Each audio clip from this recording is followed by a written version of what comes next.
لا أعتقد أنه يوجد فصائل تنفصل عن الدولة، ولن نسمح لها. أنا بالنسبة لي شخصيا لن أسمح بالانفصال عن سوريا، كرجل دين وكشيخ عقل وكمواطن سوري.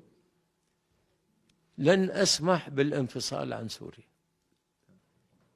أبدا. أنا سوري يا أخي، أعتز بهويتي، أعتز بوطنيتي. الدين خاص، الدين لله، خاص فيك انت بدينك خاص، ما حدا مفتشك ولا حدا بحاسبك عليه. لكن الوطن ليس خاص، خاص وعام. الوطن إذا خرجت عن دائرته تحاسب وتحاكم وتتهم بالخيانة.